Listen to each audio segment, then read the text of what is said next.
Welcome back, Lethal Sportsman. On this episode, we're going to be going through our hit list. We're about a week out from the season right now at this point. I am getting so excited. I'm already losing sleep over some of these deer. Yeah, I don't know about you, but I mean, it's there. It is crunch time. It is time. I think every hunter out there is getting super stoked for the season. Opening day here in Pennsylvania starts on October 2nd, next weekend. Unfortunately, I'm not going to be hunting that day. I will be there late afternoon hunting. Yeah, but I can't wait to get after them the first week. I'll be there on Monday, so we're going to go through all of our buck that we have this year. We're going to go through our first year, or the deer that need one more year here in the very beginning. These are deer that, man, it's going to be a tough pass this year, but if we can get one more year under their belt, they're going to be a nice buck next year. And then we're going to go into the buck that we're going to be chasing all year. So let's go ahead and get right into this. Let's do it. So up first here, we have, this is called what I call Baby Bro. You'll see in the back is a good buck. And this one up front here is a very good symmetrical 8-point. You can tell they look very similar, actually. They do. I think the 8-point's missing a little bit of size yet. He's got good genes. That one more year. And that's the theme to all these buck. Really, really close. We just need one more year out of these deer. That'll be definitely a tough pass for you this year. Absolutely. Here we have a buck called Buster. He can't really see too well, but his top of half of his rack, he has no tine length. But you can see he's growing that width and his height. I'm really excited. I'd like to see him next year for real. I think he'll be a nice buck, but he just needs that one more year like we've been talking about. I agree with you. I think all these buck we're looking at are probably younger deer. Yeah. With good genes, hopefully. You can definitely tell through the body sizes when we look at these deer. Yep. So here's another buck we got. This is called Crooked Brow. As you can see, both his brow tines go out. He's a nice 8-point, symmetrical tines, just with the crooked brows. I think another younger deer here, it's hard to tell. One more year on this deer is all I'm saying. I'd like to see he's got great personality with those brow tines. It'd be cool to see what he looks like next year. If those brow tines keep growing, he gets a little more size. I can't wait. Here we have a 4-point. I brought him up. He probably needs maybe one more, maybe possibly 2 years. I think 2 years. But you can already see probably his first set of antlers. And yeah. I think that is a great possibility of being something you will see on our hit list bucks. I hope he makes it there. Yeah, this buck I have here, I don't have a name for him yet. I just call him Nameless. As again, kind of like the buck we saw earlier, that his left side antler, it's a little crooked on his brow tine. I think that's interesting. I'd be curious to see if that makes it throughout his life, if it continues to grow. I like that kicker on his brow. Yes. So here's a buck we call Nightmare. This buck I've had now for 3.5 years. He's going to be a 4.5-year-old deer this year. Unfortunately, we do not think he made it through the year. We know of a deer getting hit on a nearby back road and dying early in the year. We heard that he had huge Coke cans for nubs sometime in April, May. Unfortunately, we did not get a picture of this deer this year. So therefore, we do think this one did not make it. Like I said, this was going to be a 4.5-year-old deer this year, a deer we call Nightmare. I've had some history with this deer. You know, all I can do is pray to God that this deer was not the one that was hit, that he just got to a really old, smart deer, and no one had him on trail cameras. You know, even our neighboring properties did not have this deer on trail camera. But unfortunately, there is a high possibility that this was, you know, one of those natural causes that they got taken out on the road. That's a shame because we've been talking about this deer all winter long. Yeah.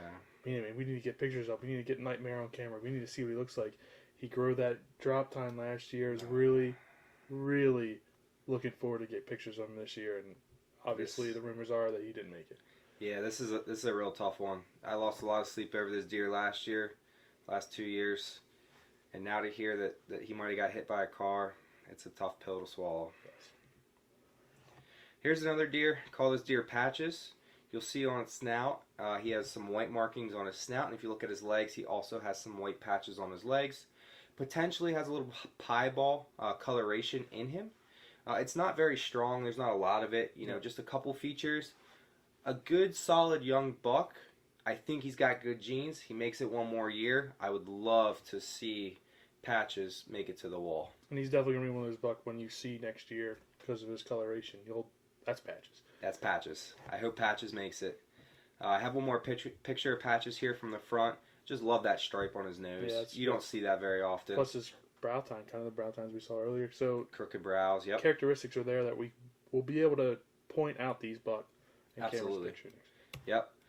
So the main thing with all those buck we just showed you is the key is to survival this year. You know, can we as deer managers pass on these deer in archery season, in rifle season?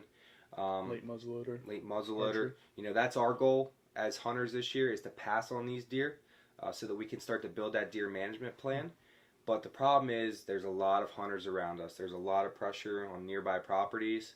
Just can those deer make it? Can they see that next year? What are they going to look like? Will they make the hit list next year? Most likely if they can survive. The last buck we have here, I named him Prince. I thought at the beginning of the year this buck would actually make the hit list. Unfortunately, he didn't. He's a 5x5. He's a straight up 10-point.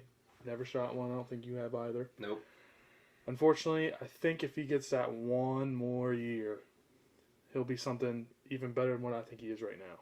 It's a tough pass. Very tough pass. I'm going to talk to you later in the season when you have to pass that deer. Yeah. And we'll see if that story stays true. We'll see. That's all I'm saying. We're going to get to our hit list now. So here we go. These are the buck. These are the buck that we have. We have about 8 buck here that we're really targeting this year. These are those mature Pennsylvania Whitetails. You know, they don't. Some of them are close to some of our Midwest states and some of the other states where you see these Boone and Crockett buck coming from every year. I think we're getting there. We are. The antler restriction in Pennsylvania has been working. We're starting to see bigger deer. There's really not much else to say other than that we're starting to build those actual hit lists that compete with other states. Yeah, exciting. Yes, very exciting. Here we have Blade Runner. A little hard picture to see, but if you look on his left antler, we're looking at it, it'd be the right you're looking at right now. His left brow tine is a way longer than his right one. I thought a good name for him would be Blade Runner. We have another picture of him right here too. Here you can get a little better angle. He's an 8-point, I think. We don't have any trail camera pictures of this deer as I'm trying to stay out of this area to keep my scent out and hopefully be able to get a scout or a stalk on him early in the year and try to pattern him. A couple things to point out here is this deer is out of velvet. Yeah. So he's got good size out of velvet. I believe this was September 7th. Yeah. Still running with 4 bucks. Yes. Still grouped together. But the big thing is out of velvet. A lot of the pictures we're going to show you are still in velvet. That adds a lot of size to some of these deer. You know, this is a good deer. Hey, just look at the body size. Look at his antlers compared to the other one. I mean, we had these guys in velvet on this camera earlier in the year, and it's cool to see him now. And look how much they lost. I don't think he lost much, Blade Runner. I don't think he did either. I think he stayed as wide as he was. Yeah. Look at that buck there to his left. I think he lost a lot of. It's hard to say width, but the growth he had makes him look tinier than what he was. Absolutely agree with you. So here we got Boo Boo. You know, the typical bear. Guy that always gets into the bird feeders, destroys them every year. Grandparents always lose 2 or 3 bird feeders a year to this guy. You know, I get a couple pictures each year. I just hope he shows up during bear season this year. I've been close. I've heard him. You know, we heard him that one time during rifle season 2 years ago. Couldn't put eyes on him. He's around. I just hope he daylights one of these days. Never shot a Pennsylvania bear. Never shot a bear, period. I don't believe you have either. No. Unfortunately, I missed one a couple years back. I think I, was shaking so bad I couldn't even get the bear in the scope. But automatic hit list. Yeah, that's a Pennsylvania. That's a Pennsylvania bear for you. It's a dream to shoot one, and hopefully one of these years it comes true. Here we have Krabby. A little difficult to see in this picture. Check our Instagram page. You'll be able to get a little closer picture of him. On his ends, you can see crab claws out. I think it's very distinct compared to the other 8 points I have on camera, and I do have a good bit, I believe. And it's easier to tell. I have a couple more pictures of him here. He comes out of velvet right here. I think he lost a good bit. He makes the hit list. I think it's going to be a very tough buck to pass. I think if I see him in the woods, it'll be very easy to tell that it's him as well. Yeah, and that's what makes hunting hard sometimes is you get in that moment, that adrenaline hits you. You don't know what buck's coming at you. You just see antler mass coming at you. one of the things that we really got to do this year is slow down and identify buck as they come into us. You know, a lot of times it happens in 10 to 15 seconds, and that's the amount of time you have to shoot. But the quicker we can identify these buck, the quicker we can start to make better deer management decisions. Here's a buck I call Deja Vu. I call him Deja Vu because I shot his twin or his brother or his dad last year. This buck is identical to the one I shot and have on the wall now. From his tines to his width to his curl to his brow tines, everything is identical. That's why we call him Deja Vu. You know, the first couple weeks I'm probably going to have to pass on this buck, but he may come back around towards the end of the season. Makes the hit list. Yeah, he definitely makes the hit list. It's a tough pass. You can't take him from last year and not take him this year. I know. Yeah. So here's a buck. I know it's tough to see. We're looking at the front left buck here. This is a buck we call Double Trouble. Double Trouble, if you look at his brow tines, his right brow tine on the deer, our left that we're looking at, splits. So it does make a double brow tine. The one on the right is questionable. It looks like it's trying to split. I've had this deer on camera a couple times over the last couple years. He's a mainframe, potentially 9. Not sure if that left antler of his is going to grow into 4 up or not. Good solid width. Just a cool character buck here. And I got one more picture of him. You'll see there in the back again. Just a good, solid buck that made the list. I think you had this buck earlier too. I did. Last year? Yeah, I had this buck 2 years ago. Split brow, same thing. Very same genes and characteristics. Hasn't grown a lot in terms of antler size. His brow tines grew and split again over the last couple of years. Do you think this buck, was this a hard choice to build on the hit list, or you think he could have went one more year? You know, seeing him over the last couple of years, not really growing. I don't know if he's going to get much bigger for Pennsylvania. It's just going to be tough compared to some of the other buck I have if I really want to shoot him, especially the first 2 or 3 weeks. Yeah, it makes sense. This buck we have history with. This is Dracula. Called him Dracula because of the drop tine. A lot of people say the drop tines don't grow back. This guy did. I had him on camera a lot last year. This year we got the camcorder, able to get videos of him. This is a screenshot of a video that we have. Again, same area as Blade Runner. No trail cameras, trying to put a stock on him. Hopefully early in the season, pattern him. I kind of have an idea where he's coming from. Maybe get a climber in there, climb in, get out. Yep. Leave no scent in there whatsoever. And I have a couple pictures of him and show the width. Yeah, really where these Blade Runner and Dracula are hiding is tough hunting. Yes. I mean, it's almost impossible because of their patterns, the way their food sources are. You're going to have to put almost an ambush on them at night. You know, it's still legal hunting. It's just kind of waiting for them to come out to the fields to eat and to feed every night, but it's just tough hunting. I'm a little upset I didn't get a picture with him with another deer. Yeah. Because the width on this deer, with this picture being by himself, does no justice, I think. Absolutely not. I think he's probably 4 or 5 inches wider than Blade Runner. Yes. And Blade Runner is a good buck. Yes. And I want to say he's at least 18 inches wide. Yeah, I would go as almost saying he's probably almost 20 at least. And I think I have one more picture here. Yeah. Really trying to show that drop tine. It's a Pennsylvania drop tine, man. You don't see a lot of those. I think it's awesome. I'm a little disappointed about his brow tines, though.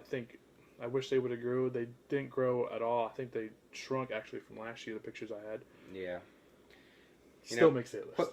Put in the comments if you've seen drop tines here in Pennsylvania or wherever you're hunting.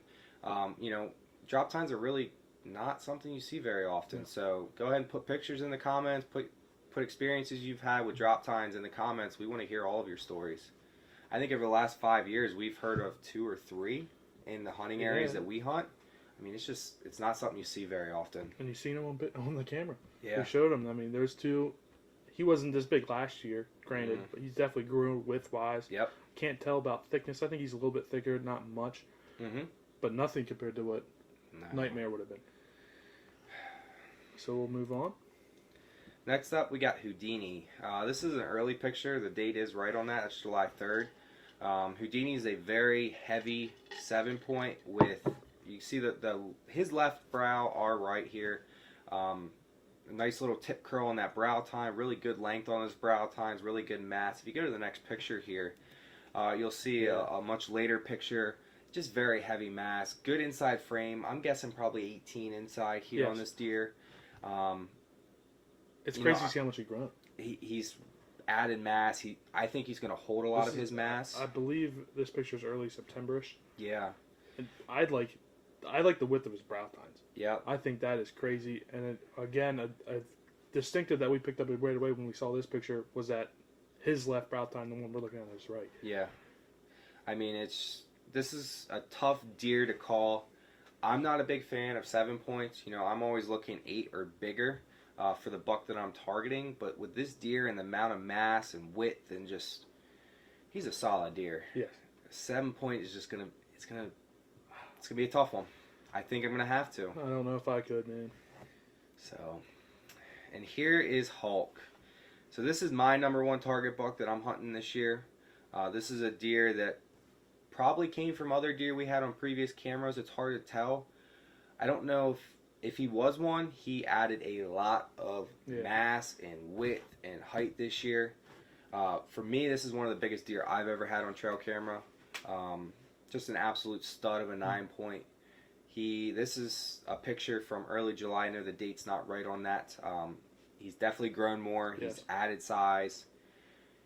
Look at his base. He is going to cause some sleepless nights here, and I can't wait to get after him. Yes.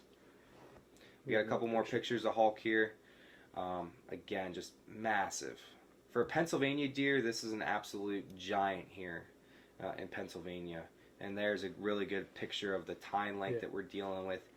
You know, we're talking velvet here, we're talking early, but if he can keep some of that size on there, he is massive. And you said it's hard to tell if you even had pictures of last year. He doesn't really have any distinct characteristics. You'd be like, oh, that was definitely him. He's a very typical 9 point here. I know 9 points aren't necessarily typical, but he's a very typical deer here that we have on the farms and areas that we hunt. Last buck we have here, I named him Pretty Boy. I think it's a good name for him. I named him Pretty Boy because he's almost symmetrical, everything except his 2 brow tines there. He's got a lot of mass on him. A buck I'm really looking forward to this year. Just look at the size of the deer. I think that shows a lot. He's not very wide, but I think if he holds that mass, he's probably my #1 on the farm. And I think I'd be delighted to shoot something like that. To be honest, obviously my 2 buck are right here, my biggest buck I ever shot. So something like that would be incredible for me to get to. And obviously you can kind of see there how symmetrical he is other than his brow tines. Yeah. Very nice symmetrical deer. You know, we hate to say it, but if that deer saw one more year, he would be a giant next year. He would be an absolute giant next year for Pennsylvania. Don't think I could pass on something like that. I agree with you. Like we said Look earlier, at the bases there on him. Like we said earlier, you know, we're hunting pretty pressured grounds with a lot of neighboring properties, a lot of neighboring hunters. If we don't shoot a lot of these deer, the neighbors will. Yeah. So while we're not, you know, an Iowa farm here with 10 different 170-inch deer, you know, we have some good bucks. We've seen a lot of growth in our bucks over the last couple of years. You know, I think early 2010, 2015, we were averaging probably 110 on some of our bigger deer. Now we're pushing, you know, 120, 130s. A couple of our deer might be 140, 150. So size is going up. Deer numbers are going up. I mean, we're seeing a lot of deer now. So, you know, this pretty much wraps up our hit list here. I'd love to hear your comments. Love to see your hit list. You know, what are your 1, 2, and 3 bucks on your hit list? Would these make your hit list? Yeah, would these even make your hit list? list? With the buck that we were saying one more year, would they make your hit list? Yeah. I want to hear all your comments and see. You know, we're interested. Pennsylvania is a state that you go out to the western side of Pennsylvania, you get some monsters. You go to the eastern side, it's tougher hunting. There's a lot more people. And then you go to the northern part of Pennsylvania, and it is absolutely wide open. You're getting mountain bucks that are ranging from little scrubs to giants that come out of the mountains. So hopefully we can get a video this year of us being up there. So we'd love to hear from you all across Pennsylvania and all across the country. You know, what are your bucks that you're targeting?